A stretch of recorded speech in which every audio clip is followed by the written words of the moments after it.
Bonsoir. Et tous les trois, vous avez fait exactement la même chose en fin de matinée. Vous avez regardé à la télévision l'intervention de François Hollande sur le terrorisme. Et tous les trois, vous allez nous dire ce que vous en avez retenu dans votre domaine. On commence avec vous, Natacha Polony. Est-ce que vous l'avez trouvé à la hauteur de ce qui était attendu ? Alors écoutez, la première réaction du commentateur quand il voit ça, c'est chapeau l'artiste, joli numéro de claquette. En gros, on a... Ça, c'est un petit compliment, je sens que ça va être le seul. Oui. Mais ça commence par un petit compliment. Chapeau l'artiste. C'est à peine ironique, à peine. Non, on a tous les éléments du discours de candidature sans que jamais la dite candidature ne soit explicitée et donc mission accomplie. Parce qu'on a bien compris que c'était à peu près le seul objectif de cette intervention, remettre en selle une candidature dont ne veulent ni son camp politique, ni ses propres électeurs. C'est quand même un comble.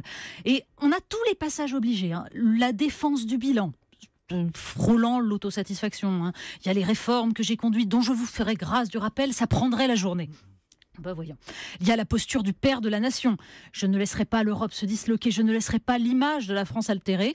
À 12% d'opinion favorable, ça a le mérite de l'audace quand même.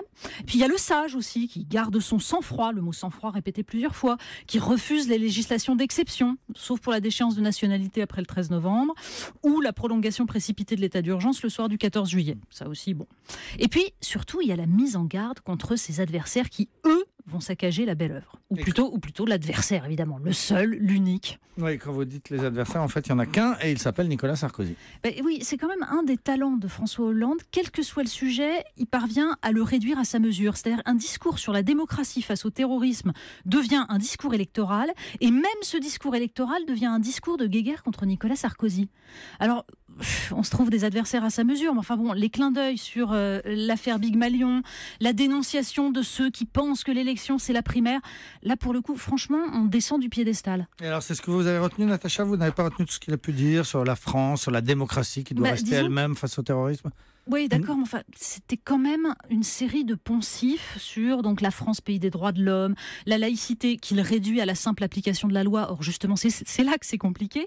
En fait, il a savamment évité tous les sujets complexes, tout ce qui oblige à choisir, à trancher. C'était une motion de synthèse. La France est une idée, dit-il, pas une identité. C'est une jolie formule, mais ça permet de rester dans l'abstraction des grands principes. La liberté, est-ce que c'est celle de s'habiller comme on veut, même en hijab, ou est-ce que c'est la liberté qui nous émancipe de tous les obscurantismes ? En fait, c'est le drame d'un homme qui ne lit pas de roman. Le champ de son vocabulaire est trop réduit pour nous faire vibrer, pour nous embrasser le corps et l'âme de ce cher vieux pays, comme aurait dit De Gaulle. En fait, Hollande, on va être méchant, Hollande a choisi Wagram parce que, coup de chance, il n'y a pas de salle Bérésina, mais s'il reste avec ce genre de discours, ça va finir à Waterloo. Voilà, le discours d'un homme qui ne lit pas de roman. Elle est assez dure, Natacha Polony. Dans votre domaine, Nicolas... Je vais être beaucoup plus indulgent. Ah, on compte sur vous. François Hollande devait parler du terrorisme, mais il a quand même parlé d'économie, votre domaine, et de social. Et oui, en expliquant que, outre les questions liées à l'état de droit et puis à la place de la France dans le monde, eh bien les grands enjeux démocratiques tournent, dit-il, autour de la protection, la solidarité et le modèle social. On est en plein dans les questions économiques et sociales. Et là, un peu comme pour le reste des thèmes abordés dans son discours, la ligne du chef de l'État, c'est « moi ou le chaos ». Il y a 50 ans, à la veille des présidentielles de 1965, De Gaulle pensait que lui seul saurait défendre l'avenir de la République, sinon, je cite, « personne ne peut douter qu'elle s'écroulera aussitôt et que la France devra subir une confusion de l'État plus désastreuse encore ». Eh bien, ce que Hollande traduit par « je ne laisserai pas l'image de la France s'altérer dans les prochaines années ». Il a même dit « je ne laisserai pas l'image de la France se salir ». C'est violent, hein ? Et cette stratégie du « moi ou le chaos » appliquée à l'économie, ça donne cette citation.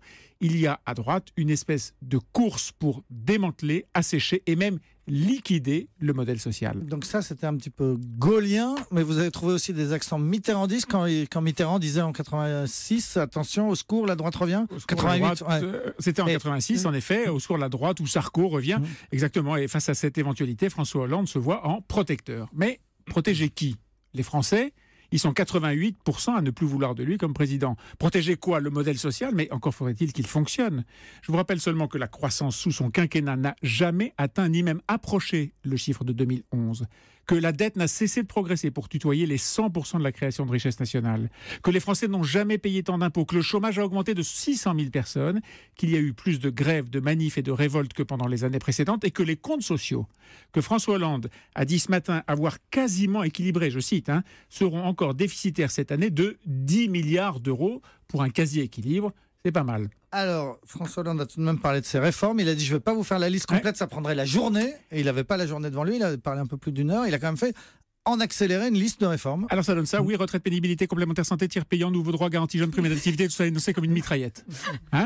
Comme si la réforme était un but en soi. Mais évidemment non. Et ça ne fait surtout pas un bilan. Et c'est pour ça que dans une France qui se sent si mal, si fragile, si attaquée, qui doute de son identité, de ses performances, une France qui sort économiquement et socialement affaiblie du quinquennat, eh bien la stratégie du moi ou le chaos, elle paraît totalement déplacée. Oui, alors sauf que vous l'avez dit tellement vite qu'on n'a rien compris. Mais si on le Je vous dit le refais si vous voulez. Oui. Retraite, pénibilité, complémentaire santé, non, mais tiers moins payant, vite. nouveau droit. Ah non, mais sérieusement, Nicolas Bétou, si on y va moins vite, Retraite, réforme de la pénibilité. retraite, la pénibilité, la complémentaire santé, le tiers payant, la prime d'activité, effectivement, c'est dans son bilan.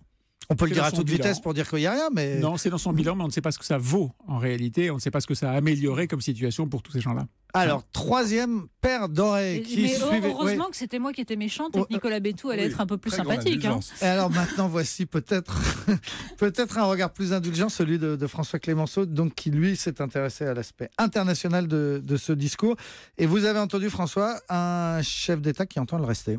Oui, c'est ça. C'est-à-dire qu'en fait, comme il ne peut pas être officiellement candidat, qu'est-ce qu'il fait ? Il reste chef d'État et il fait un discours de chef d'État. C'est-à-dire que forcément, la porte est un peu étroite parce qu'il est obligé effectivement de défendre ce qu'il a fait ou ce qu'il aimerait continuer à faire s'il restait chef de l'État. Et donc, ça veut dire que les 5 objectifs qu'il a dressés pour 2017, c'est pas un hasard. S'il a mis le premier, c'est la lutte contre le terrorisme, et le 5e, c'est la place de la France dans le monde. Autrement dit, comme si ces 2 chapitres-là englobaient tout le reste. Mais forcément, ce sont ses prérogatives de chef de l'État.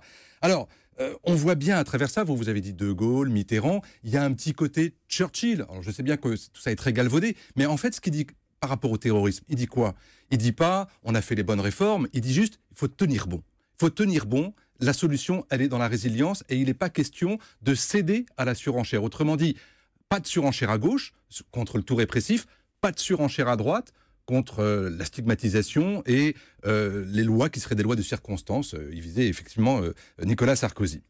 Alors, simplement, sur son bilan en termes de sécurité, il est difficile à défendre parce que, on le sait, la France a été attaquée de nombreuses reprises depuis janvier 2015. Mais c'est vrai qu'en même temps, la France reste une exception. Si vous comparez par exemple au terrorisme qui s'est produit en Espagne, en Angleterre ou dans d'autres pays européens, la France est le seul à avoir été touché plus d'une fois à moins de 18 mois d'une très grande échéance électorale. Et donc, c'est ce qui fait que c'est compliqué aussi, parce que dès que vous voulez prendre des mesures pour pouvoir lutter contre ça, eh bien, on vous accuse d'être dans une logique électorale.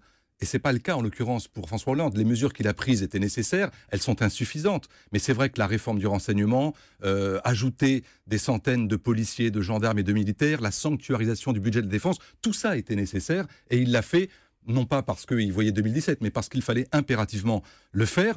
On voit bien que tout ça est un work in progress, comme on dit chez les Américains. Eux aussi ont fait les mêmes démarches après septembre 2001, mais tout ça est perfectible et il entend bien rester pour continuer à parfaire le truc. Et alors sur le 5e objectif, la place de la France dans le monde ?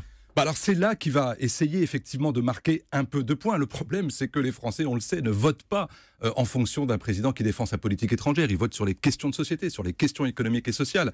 Et donc, il essaye de montrer qu'il n'a pas démérité sur ce plan-là. Et quand il parle de l'image de la France à l'étranger, lorsqu'il rencontre un Obama, une Merkel, un Xi Jinping, les présidents lui disent « Ah bah non, c'est pas, on va pas revoir nos rapports parce que tu es à 12, 18, 30 ou 40% de popularité dans ton pays. On fait le travail. » Et c'est là où finalement il essaye d'expliquer que même sur les questions européennes, il n'est pas question pour lui de céder à la facilité qui serait effectivement par ces temps-là de dire « Eh bien, je fais comme Tsipras, je fais comme Cameron, je fais comme d'autres, je cède au référendum pour pouvoir ensuite dire « C'est pas moi, c'est le peuple ». Et c'est là où j'ai trouvé qu'il avait une certaine forme de courage politique, mais en même temps, on voit bien qu'il ne veut pas insulter l'avenir. On voit bien que ce qu'il essaye de faire, c'est de la persévérance. Mais le problème, c'est que tous ses adversaires, on l'a bien compris, diront c'est pas de la persévérance, c'est de l'entêtement. Question simple à tous les trois pour terminer. Vous avez vu un candidat ce matin, Natacha ? Non, je pense Ouais, que vous l'avez dit. Tout le monde n'a vu qu'un candidat, et c'est bien ça le problème. Nicolas ? Bien sûr, un candidat avec un discours qui avait beaucoup d'emphase et qui empruntait beaucoup à ce que disent tous les présidents de la République à ce moment-là quand ils parlent de leur action, en particulier à l'international. Ils disent tous, je vois dans les yeux de ceux qui me parlent à l'étranger une sorte d'éclair, la France est différente. Bon, voilà, c'est devenu un lieu commun absolu. Et François, vous avez vu un candidat? Bien sûr, c'est un candidat, mais qui en même temps est dans cet exercice, je le reconnais, qui est difficile. C'est celui de dire, je continue d'être aux manettes, et dans cette fonction-là, je ne peux pas me permettre de me livrer à tous les excès. Le quart d'heure des éditorialistes sur Europe 1 avec François Clémenceau, Natacha Polony et Nicolas Bétou. Merci beaucoup à tous les trois. Dans un instant, l'univers des médias, le zapping d'Europe 1 et le journal de la présidentielle américaine.